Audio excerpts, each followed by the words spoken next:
In March 2020, COVID hit us pretty hard, and suddenly we all ended up working from our homes, or at least most of us. And so in the beginning, this home working was quite nice. We thought, okay, no commute anymore, no traffic jams. Then you could spend more time with your family or with yourself. You got more autonomy. You could organize your day as you wished it. Also, you had less interruptions from colleagues or things like that. And it also meant cost savings for the organizations. And so, like a honeymoon, we mostly saw the positives of home working in the beginning. But then, after a while, we started seeing the costs. For instance, a lot of us ended up not taking any pauses anymore. You didn't have the break of driving or commuting towards your workplace. You just stood up and could start working even before dressing up, washing your teeth, or having breakfast. And so a lot of people started to remove the natural pauses and not replace them by planned pauses anymore.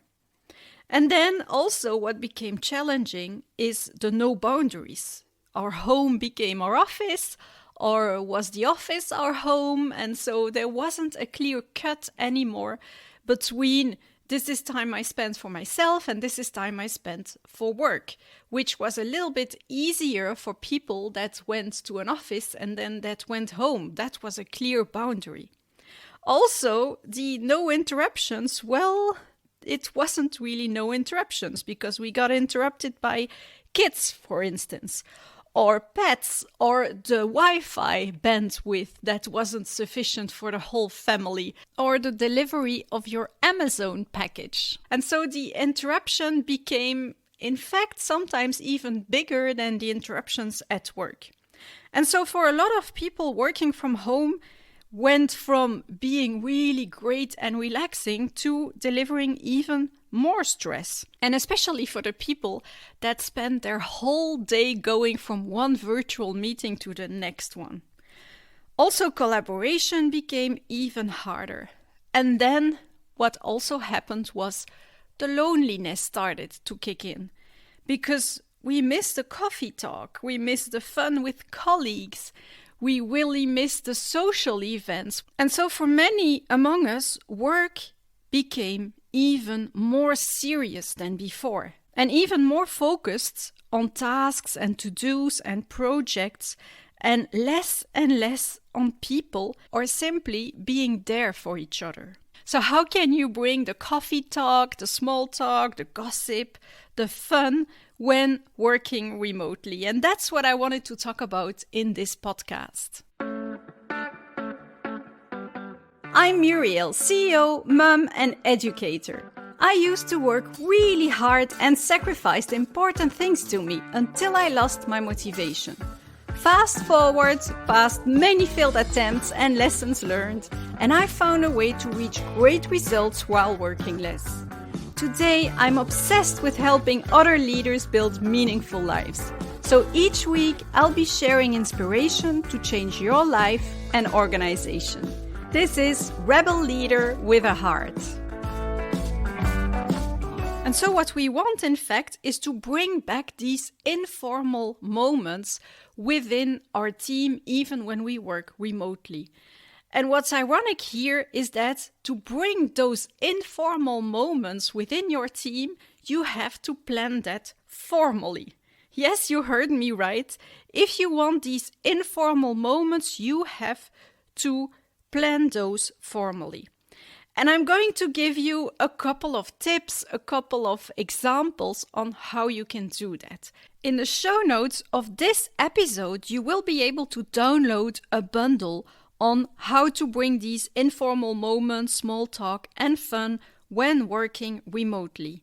Just go to rebelleaderwithaheart.com/32 and you can download that bundle. It's completely free.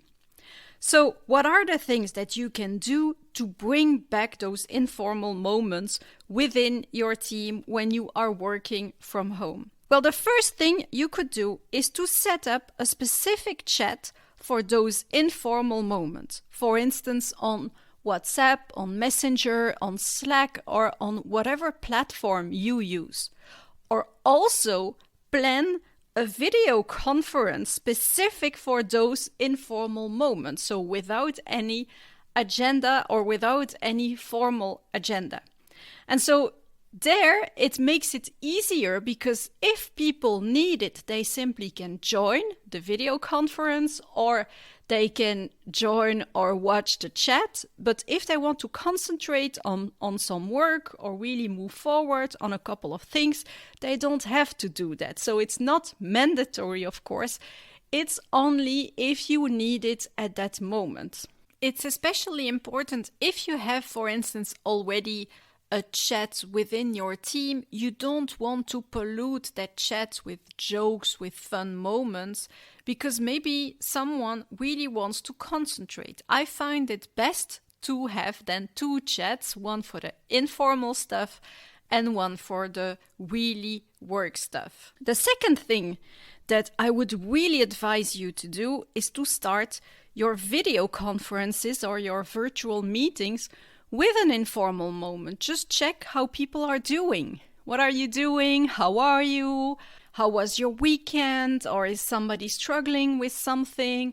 Just start with this informal chat or tell a joke or whatever, but don't start your meeting immediately with the formal stuff and the to-dos and the projects. A third thing you could do is set up online games. So you will find a lot of online games. Just go to Google and type in online games for colleagues and you will find a lot of examples. So you will find quizzes, an online Pictionary, or other games that you can play either at a specific moment. You could decide, okay, from 1 to 2, those who want, we're going to play an online game together, or you can send each other throughout the day a Pictionary question with the answer. And so there are also things where there is a ping pong that you can do during the day whenever it suits you. A fourth thing that could be nice to do is give a house tour or present your kids, your pets. Just show the people in your team where you live, how your office is, who your children are. It's really nice to share that with each other because you get to know the people differently and it creates also a bond. You could also host a talent show, for instance. So organize a specific moment where people can share their talents, not only their talents at work, of course, and often you will know these talents, but maybe some people have talents outside of work. Maybe some of them sing, or some of them dance, or do a specific hobby, or are very good in a sport, or work with wood or paint or whatever. It's nice to do a talent show with your colleagues. What I also like using in teams, especially when the teams are bigger, in very small teams it's no use, but when the teams are really bigger, I use the function that you will find on Zoom that is called Breakout Rooms. And I believe that Microsoft Teams has also included this option in their system now. But Breakout Rooms, it's really easy. For instance, you have a meeting with 10 or with 15 people, and instead of all talking together, you could organize like a World Cafe. So there again, go on Google and look at World Cafe, but you can use this form of working to really gather information or gather ideas or discuss things all together, but with everyone in the teams that is contributing and without losing precious time. Because when you are 15, you don't want to give everyone 3 minutes of talking, for instance, because if you do that, 45 minutes will pass. But if you use a breakout room where you divide the people, for instance, in 5 teams of 3, and then you give each person 3 or 4 minutes, then you will only spend 10 to 12 minutes discussing this, and then when you come back in the big group, you can simply ask what came out of yours and look at the conclusions. And so this is also nice to do formal things, but also to use these breakout rooms for an informal chat. So instead of starting your meeting of 15 people with how was your weekend and everyone talks, and then you are an hour further and the meeting is almost finished before you can start the real topics of that meeting, just do the informal in small breakout rooms, because then people can share, hear from each other and come back in the group, and you don't even have to share with the whole group what was happening in those smaller breakout rooms.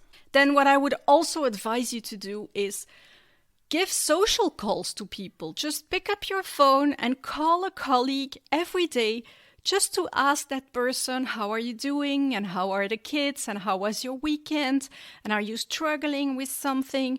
Because I hear a lot of people that are surprised because a colleague got a burnout and nobody noticed this, because of course when you're at the office you have other senses. You can see more, you can feel more things, you can touch the person on the shoulder or whatever. But when you are working remotely, you don't have all your senses, and so you miss a lot of information. And that's why I believe that these social calls, simply calling a colleague to see how he's doing and what's happening in his life and what is he or she struggling with, and has he watched a sports game that was this weekend, or the elections or whatever. It's just simply nice to talk to each other. And as a team leader, you could, of course, call each team member every day. I mean, not everyone every day, but every day of the week, call someone else. But you can also do that among colleagues and maybe organize yourself a little bit so that everyone gets a call and nobody is forgotten. And then one last thing also that you can do is to plan celebration calls. So you could, for instance, plan a weekly or a bi-weekly celebration call, and there you're going to celebrate the small wins and the big wins. And again, not only the small and the big wins from work, but it could also be a small or a big win from home. Like, I moved recently and yes, it's done, I'm in my new house. Or my baby started walking, or whatever happens in your life that you would like to celebrate, or a birthday or whatever, a wedding, you just plan those celebration calls as well within your team. Now, in the show notes of this episode, you will find a link to a bundle. And this bundle has been specifically designed to bring the fun and the small talk within your team. So if you set up a specific chat within your team or within your organization, we have prepared 10 cards that you can share every day or every 2 days or every week. Just you decide, of course, the rhythm that you want to do that. But you can share these cards within that chat to bring this informal and the fun and maybe sometimes the more difficult conversations as well within your team. The only thing you need to do is to download it, and then one person chooses to pick up that informal chat with the team and to publish this card. And then you simply do what's on the card. For instance, show us a picture of yourself if you knew that nobody would be watching, that you're alone at home. How would you dress? Send us those pictures. That's, for instance, something fun that you could share. And of course, here again, not everyone has to participate, but it's always nice if you have some people that participate and maybe others will only watch. But it creates really this other very important atmosphere in your team. Because in a team, it's really important, if you want to have the best possible team, it's really important to have conversations or meetings about projects, but probably you are very good at those already. Then to have conversations and meetings around processes, what went well, what went wrong, what should we do better the next time, so that you keep improving yourself and have less and less problems that arise. But then the great teams, they also have conversations and meetings about the mood within your team. Because when the mood is great, you are able to tackle a lot more challenges than when everyone in your team is exhausted and tired.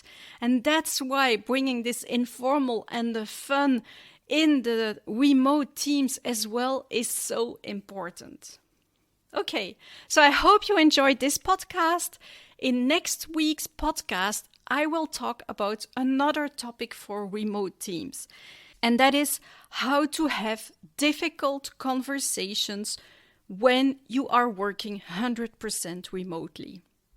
So be sure to subscribe to this podcast. Go to the show notes of this episode on rebelleaderwithaheart.com/32 if you want to download the bundle and have more fun with your remote team. So subscribe, leave us a review, and we will see each other next week for how to have difficult conversations when you work remotely. Bye! Yeah, you finished another episode of Rebel Leader with a Heart. If you want more, go to rebelleaderwithaheart.com for show notes and past episodes. If you love the show, subscribe, leave a review, and share it with a friend. The more, the merrier. Thanks for tuning in and have a great week, you Rebel Leader with a Heart.